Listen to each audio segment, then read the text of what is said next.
마태복음 26장 26절 말씀. 저희가 먹을 때에 예수께서 떡을 가지사 축복하시고 떼어 제자들을 주시며 가라사대 받아 먹으라, 이것이 내 몸이니라 하시고, 또 잔을 가지사 사례하시고 저희에게 주시며 가라사대 너희가 다 이것을 마시라, 이것은 죄 사함을 얻게 하려고 많은 사람을 위하여 흘리신 바 나의 피 곧 언약의 피니라. 네. 어제 우리가 성찬을 하면서 그 성찬을 통하여 받을 결과와 또 성찬을 하는 그 모든 과정에 어떻게 성찬을 해야 되나 하는 것을 배웠고 또 행했습니다. 자, 그래서 이것은 1년에 한 번 하는 행사로 그치는 것이 아니라 몸으로 행하는 이 행사는 한 번이지만은 우리의 마음으로 행하는 이 성찬은 1년 내내 계속 해야 됩니다. 그래서 이제는 성찬이 끝났으니 이제는 성찬에 이 모든 것은 다 이제 접어버리는 1년 내내 받을 성찬의 능력은 받을 수가 없습니다. 그래서 이제 성찬으로 문을 열었으니 1년 내내 성찬의 문이 열린 채 살아야 됩니다. 마음으로 성찬을 우리가 합시다. 내 마음이 성찬의 그 마음이 가득 차면 그것은 주님의 피를 매일매일 마시는 것이요, 주님의 살을 매일매일 먹어야 되지. 영의 양식은 육의 양식처럼 한 번 먹고 끝나는 것이 아니라 계속 먹어야 능력이 거기서 계속 이어집니다. 오늘은 내가 배부르게 먹었다 해서 내일도 배부르리라는 그런 것이 없지 않습니까? 오늘 또 먹고 내일 또 먹고 주님의 피를 오늘 또 마시고 내일 또 마시고 1년 내내 마시는 그 열심을 가져야만 주시지, 믿음이란 것과 영생이란 것은 가만 앉아 있다고 주는 것이 아니라 우리가 그런 수고와 노력은 해야 됩니다. 그래서 이제 지난 한 해 동안은 우리가 죄를 지었던 것도 이제는 내가 이제는 죄를 지지 않겠다 하는 이런 구체적인 각오를 가지고 또 하나의 앞에 의를 행치 못하던 그 모든 행동에서 이제 한 해 동안 의를 행하는 자로 출발하겠다는 그런 것도 가지면서 되어야 그것이 1년 내내 하는 성찬이 되겠습니다. 자, 이 성찬할 때 어떻게 해라고 하셨는가? 주님의 피라는 주님의 이 부분과 주님의 살이라는 이 부분을 두 가지를 먹어야 된다. 먹을 때 먹으면 결과가 힘이 난다. 힘이 나는 그로 인하여 실행이 되었을 때 그것이 바로 영생이 되는 겁니다. 본문에 한번 봅시다. 저희가 먹을 때 예수께서 떡을 가지사 축복하시고, 떡을 가지고 먼저 축복한단 말은 하나님 앞에 빈단 말이에요.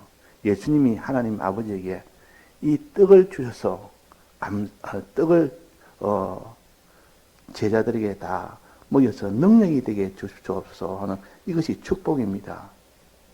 예수님이 아버지께 지금 복을 구하는 겁니다. 무슨 복을 구합니까? 이 떡을 제자들이 먹으니까 먹고 난 뒤에 능력이 되도록 해달라는 기도를 하면서 지금 성찬을 하는 겁니다. 우리도 성찬할 때는 주님이요, 이 떡이 내게 먹게 되면 능력이 돼서 내가 능력으로 살도록 해 주옵소서. 기도하는 기도가 있어야 됩니다. 축복이 있어야 됩니다. 축복은 복을 주는 것이 아니라 복을 비는 것입니다. 예수님이 아버지에게 복을 비는 겁니다. 즉 기도라 그 말이요. 축복한다 이 말은 예수님이 아버지께 기도한다 그 말입니다. 기도하는 이것이 있어야 되고, 또 이 성찬에 대한 기록이 4군데 있습니다. 또 마가복음에도 14장에도 있고 누가복음 22절에도 있고 마지막으로 고린도전서 11장에도 있습니다. 즉 마태는 떡을 가지고 축복하시고 그랬고, 마가복음 14장에는 마가는 떡을 가지사 이게도 축복하시고 그랬습니다. 또 누가복음 22장에는 떡을 가지고 누가는 살해하시고 그랬습니다. 똑같이 떡을 가지고 하나는 축복한다 그러고 하나는 살해한다고, 이 둘 다 하라는 뜻이요. 같은 사건을 두고 둘을 다르게 표현하는 것은 축복도 하고 살해도 해라 그런 뜻입니다. 즉 아버지에게는 아버지여 이 떡을 주소 감사합니다 살해를 하고, 또 이 떡이 이 제자들에게 먹일 때 능력이 되게 해달라는 기도도 즉 축복도 하고, 이 둘을 동시에 다 해라는 뜻으로 마태 마가는 축복을 하게 하고 축복을 하시고 그랬고, 이 누가는 살해하시고 그랬단 말이에요. 이 살해는 감사하는 거 아닙니까? 우리가 기도라는 것은 능력이요. 기도할 때 능력이 오고, 감사하는 것은 즉 찬양하는 것은 찬양할 때 능력이 옵니다. 찬송할 때 능력이 옵니다. 우리가 배웠지 않습니까? 지난주에 기도와 찬송은 상둥이라 그랬습니다. 믿음이라는 아버지 밑에서 나온 상둥이라. 그만큼 기도와 찬송은 믿음을 가지고 기도해야 되고 믿음을 가지고 찬송을 해야 된다는 그런 의미였습니다. 그러니까 기도할 때 큰 능력으로 전쟁에서 이겼고 찬송할 때 큰 능력으로 전쟁에서 승리했습니다. 자, 기도할 때 전쟁에서 승리한 것은 언제였습니까? 이스라엘 백성이 광야를 지날 때 르비딤에 도착했을 때 거기서 아말렉 족속을 만났습니다. 거기서 전투가 벌어졌는데 여호수아는 나가서 칼로 싸웠고 모세는 산 위에서 기도했고, 기도할 때 손을 올리고 기도하니까 적군이 자꾸 뒤로 다 물러나고, 손을 내리니까 기도 안 하니까 그 반대가 되고, 그래서 내내 기도를 해서 승리했다 하는 그런 내용입니다. 기도는 능력이라, 전투에서 이기는 능력이라. 우리가 영적 전투가 매일매일 벌어졌는데 거기서 기도하는 것이 능력입니다. 또 찬송도 능력이라. 찬송도 능력이라. 남쪽 유다 여호사밧 왕이 저 북쪽에 있는 이런 마온과 에돔과 거기 있는 암몬과 이런 나라와 전쟁이 벌어졌는데, 그때 여호사밧은 다른 거 하지 안 하고 하나님이 찬양대를 앞세워서 나가라. 찬양대를 앞서 나가라. 그래서 이 여호사밧 왕이 찬양대를 앞세워 나가니까 대성을 했습니다. 손을 대지 않아도 저 길이 다 전멸이 된 겁니다. 자, 이게 능력 아닙니까? 그래서 찬송은 능력이요. 전쟁에서 이기는 능력이요. 기도는 참 능력이요. 그래서 이게 성찬할 때도 축복하고 떡을 가지사 축복하고 기도하고 그 말입니다. 주님에게 이 떡을 가지고 주님 이 떡을 먹어서 제자들이 능력을 받게 해달라는 이 기도를 하면서 먹는 겁니다. 기도하면서 먹어요. 그래서 이것이 곧 성찬의 방법이라, 성찬할 때 기도 없으면 안 됩니다. 우리가 1년에 한 번 하는 성찬 행사를 끝내고 매일매일도 기도하는 거기서 주님의 떡이 내 속에 효력을 발생할 수 있는 일이 됩니다. 또 하나 사례하시고 그랬습니다. 내나 똑같이 떡을 가지고 누가는 사례하시고, 이 사례라는 것은 감사를 하는 겁니다. 찬송을 하는 겁니다. 주셨으니 감사합니다. 지금 이 떡을 먹을 수 있도록 우리 앞에 주셨으니 하나님 감사합니다는, 이 감사할 때 하나님 능력이 옵니다. 그래서 여기서 한 사건을 두고 떡이라는 이거를 두고 하나님께서 마태와 마가는 축복하시고 이랬고, 누가는 살해하시고 그랬습니다. 하나는 기도하고 하나는 감사했다. 두 능력이 합쳐져서 완전한 능력이 되는 겁니다. 완전 능력. 자, 이제 마지막으로 고린도전서 11장에 봅시다. 거기는 어제 우리가 오해 봉독한 건데, 거기는 축복이라 하지 아니하고 사례라 하지 아니하고 그 둘을 합친 축사라 그랬습니다. 축사라는 것은 축복할 때 축자와 또 사례할 때 사자입니다. 즉 축복과 감사를 함께 한 겁니다. 함께 넣어서, 그러니까 바울은 앞에 있는 마태, 마가의 그 성찬을 알고 누가의 성찬도 알고, 그러니 거기는 반드시 마태, 마가는 축복한다는 이 말을 했고, 누가는 살해한다는 이 말을 했고, 이 말은 둘 다 필요하다는 뜻이요. 둘 다. 능력은 기도할 때 능력이 왔고 감사할 때 능력이 왔습니다. 이런 것처럼 축복과 사례를 한목에 다 넣은 단어가 축사라는 단어입니다. 이거는 여기에서만 쓰지 다른 데는 별로 쓰지 않습니다. 일반 세상에서는 축사는 이 사자가 아닙니다. 이 감사할 때 사자가 아니요. 근데 이게 사자는 감사할 때 사자를 씁니다. 그러니까 이거는 축복과 사례를 합친 단어로. 왜? 이 바울이 보기로는 그 마태, 마가, 누가의 이 모든 그 성찬을 갖다가 전부 아우를 수 있는 이 뜻을 가지고 있기 때문에 그저 번역하기로 축사라고 한 겁니다. 그 기도와 찬송이라. 우리는 하나님께 기도하면서 찬송하면서 그래서 성찬을 해야 된다는 것이죠. 주신 은혜, 주신 이 떡을 감사하고 이 떡이 제자들에게 능력이 되게 해달라는 기도하는 이것을 다 가져야 된다는 뜻으로 이게 마태, 마가는 축복을 말했고 또 누가는 사례를 말했고 또 바울은 이 둘을 합친 축사를 말한 겁니다. 자, 그래서 우리가 이 성찬할 때는 하나님 기도의 사람으로 성찬하고 감사의 이 찬송의 사람으로 감사할 때 비로소 온전한 이 찬송이 온전한 성찬이 된다 하는 것을 가르칩니다. 또 축사하시고는 어디 나옵니까? 오병이어의 기적을 행할 때 하나님이 그 보리떡 5개와 물고기 2마리에 대해서 축사를 했습니다. 축사를 했다.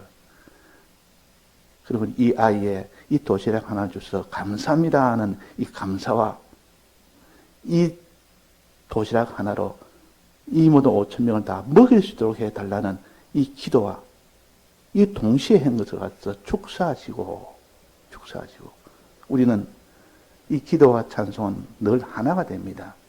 어느 형편에서도 주신 은혜에 감사하고 주실 은혜 우리에게 주옵소서. 이것이 우리 생활의 전반에 다 필요합니다. 주신 은혜가 있고 우리가 받아야 될 은혜가 있으니까 이 찬송과 기도는 항상 계속돼야 됩니다. 감사하라. 하나님 뜻은 감사하라, 기도하라 그랬지 않습니까? 이것이 하나님의 뜻이니라 하고 데살로니가 5장에 보면 나옵니다. 감사와 기도는 항상 해야 된다. 감사, 기도, 기쁨은 항상 해야 되는데 이건 하나님의 뜻이다. 이걸 감사와 기도를 합쳐서 축사라고 말씀을 하셨습니다. 또 떡에 대해서가 아니고 잔에 대해서, 즉 주님의 피에 대해서 사례하시고 이렇게도 나오고, 자, 피는 무엇이라고 했습니까? 믿음이라 했습니다. 믿음. 떡은 무엇이라고 했습니까? 행함이라고 했습니다. 왜 떡이 행함인지, 왜 떡이 믿음인지 이것을 우리가 확신해야 되지. 성경을 가지고 이게 확신하며 나갈 때 그 마음은 변치 않습니다. 그냥 목사님이 떡은 행함이라 그랬고 또 이 피는 믿음이라 그랬다 해서 그렇게 아는 사람은 그렇게 확신이 안 됩니다. 목사님이 개인 생각일 수 있지 않느냐. 나중에는 그렇게 또 나갈 수가 있다 그 말이에요. 그러니까 이거는 성경을 근거로 딱 붙잡으면 목사님하고 상관없이 성경이 하나님이 그렇게 증거하니까 믿음이 확신해집니다. 환난 때는 마지막 성경을 붙들 때 그 성경의 그 힘으로 환난을 이깁니다. 그러니까 우리가 항상 무엇이든 말씀을 깨달았으면 성경에 근거한 그 성구를 가지고 다녀야 됩니다. 그걸 놓쳐버리면 나중에 환난 때는 그게 다 흐려져 버립니다. 그러나 이 성구를 가지고 있으면 그때도 내나 능력으로 역사합니다. 자, 그래서 떡은 왜 힘이냐? 왜 행하는 것이냐?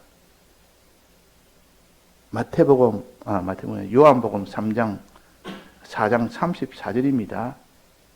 예수께서 이르시되 나의 양식은 나 보내신 이의 뜻을 행하는 것과 그것을 온전히 이루는 것이라. 이 명백하게 예수님이 제자들에게 밝혔습니다.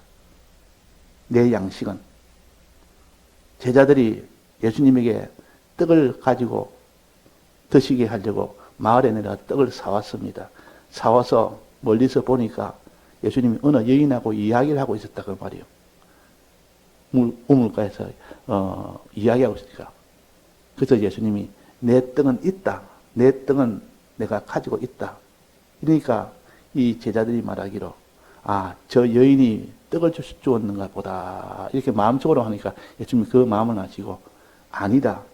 내 떡은, 나의 양식은 나 보내신 이의 뜻을 행하며 그의 일을 온전히 이루는 이것이 내 떡이다 하고 떡에 대한 정의를 말씀하셨습니다. 떡에 대한 정의를. 나를 보내신 이의 뜻을 행하며 그랬다고요. 행하는 것이 이게 떡이라 여기도 분명히 밝혔습니다. 온전히 이루는 것. 이거는 인내하는 것. 아버지 뜻을 행할 때에 계속 인내하며 어려움이 와도 계속하며 하는 이것이 온전한 이 하나님 뜻을 이루는 겁니다. 그래서 하나님 뜻대로 행하는 것이 이것이 떡이라 하는 이것을 우리가 잡아야 되겠고, 또 히브리서 10장 5절에 보면 오직 나를 위하여 한 몸을 예비하셨도다. 하나님의 뜻을 행하러 왔나이다. 예수님의 몸을 갖다가 말하면서 하나님의 뜻을 행하러 왔나이다 그랬습니다. 근데 이 떡이라는 건 다 행함이라 하는 것을 우리가 알 수가 있고, 또 피는 무엇이라고 어제 했습니까? 믿음이라고 그랬습니다. 피는 왜 믿음입니까? 왜 피를 왜 믿음이라고 해석을 해야 됩니까? 피를 마신다는 말은 믿으라는 뜻인데, 자, 이 피는 언약의 피라 했습니다. 언약의 피. 언약의 피란 것은 하나님이 약속하신 약속을 가르쳐서 언약이라고 합니다. 이 약속은 어떻게 됩니까? 행해야 됩니까? 약속은 믿어야 됩니까? 약속은 믿는 것이요. 내 마음이 그 약속을 믿어야 되는 것이지. 하나님의 명령은 행하지만도 하나님의 약속은, 언약은 믿어야 됩니다. 그래서 언약의 피가 했기 때문에 이 피는 믿어야 된다 그 말이에요. 믿어야 될 것. 이 언약은 무슨 언약입니까? 예수님의 사활의 대속 공로를 가르쳐서 이게 새 언약이라, 언약이라, 새 언약이라 이렇게 요 성찬에 대한 성부에서 보면 다 나옵니다. 피는 언약의 피라, 새 언약의 피라. 그러니까 이것은 믿어야 될 거 아닙니까? 주님의 이 사활의 대속을 믿고 그 다음에는 행하는 대로 나아가는 행하기까지 나아가야 온전하게 되는 겁니다. 온전하게. 그래서 우리가 성찬에 항상 주님의 피를 마시라 이 말은 주님의 이 언약을 즉 사활의 대속을 믿으라는 뜻이요. 또 떡을 먹으라는 것은 주님의 뜻대로 행하라는 뜻이요. 그러면 믿으면 되지 뭐 행할 것이 또 뭐 있느냐. 믿음과 행함의 관계를 모르면 그 사람은 안 됩니다. 믿음이 필요하고 행함이 필요합니다. 믿음은 왜 필요하느냐? 믿음은 원래 본체요. 이것이 가장 중심이요. 행함은 왜 필요하느냐? 주님이 대신 다 우리 대신 대영을 해서 다 행했는데 또 행해야 된단 말이냐? 주님이 다 행했는데 왜 뭐 때문에 행하냐? 우리가 행하지 못할 것을 행하라는 뜻은 그 행함이 아니고 진실한 믿음인지 진실치 못한 가짜 믿음인지를 분별하기 위한 행함입니다. 분별하기 위한. 그러니까 진실한 믿음 하나만 있으면 되는 겁니다. 그것을 판정하기 위해서, 그걸 분별하기 위해서 하나님이 행해봐라 하는 겁니다. 행해봐라 하는 것은 뭡니까? 시험입니다. 결국 행함은 하나님 우리를 시험하기 위해서 행해라는 것이지, 네가 행해야 구원 얻는다는 조건으로 주는 행함이 아니라는 것입니다. 조건으로 주는 행함이 아니라. 그래서 우리가 이 피의 이 은혜를 받아야 되고, 또 살의 이 은혜를 받아야 됩니다. 그래서 지금 원료가 되는 이 살과 피를 주셨으니 감사합니다. 이 살과 피가 내게 능력이 되도록 해 주옵소서 하고 기도하는, 축복하는 자가 되어야 된다 하는 것을 가르쳐서 이 두 가지로 마태, 마가와 누가가 각각 다르게 표시했지만은 이 두 가지가 함께 있어야 된다는 뜻으로 우리가 알 수가 있습니다. 그걸 합쳐서 집대성한 것이 바울이요. 바울이 제일 마지막에 이 고린도전서를 기록했는데, 이때 기록할 때는 축사라는 말로 이 축복과 이 사례를 합친 이것을 말씀해서, 너희들은 어떤 하나님의 이 능력을 받을 때는 이렇게 감사부터 하고 하나님 앞에 기도로서 마무리해라. 우리 예배도 그렇지 않습니까? 이 신약시대에 오는 우리 예배는 감사가 있고 또 기도가 있고 거기서 받은 말씀으로 우리가 다 구원을 얻는 겁니다. 성찬도 그러하다 그 말입니다. 성찬도 그러하다. 기도가 없고 감사가 없다면 능력을 못 받습니다. 축복이 없고 사례가 없으면 안 된다 그 말입니다. 이 둘을 합쳐서 우리가 항상 가질 수 있도록 한 단어로 붙들어서 사는 것이 좋습니다. 예, 다 같이 통성으로 기도하시다가 자유하시겠습니다.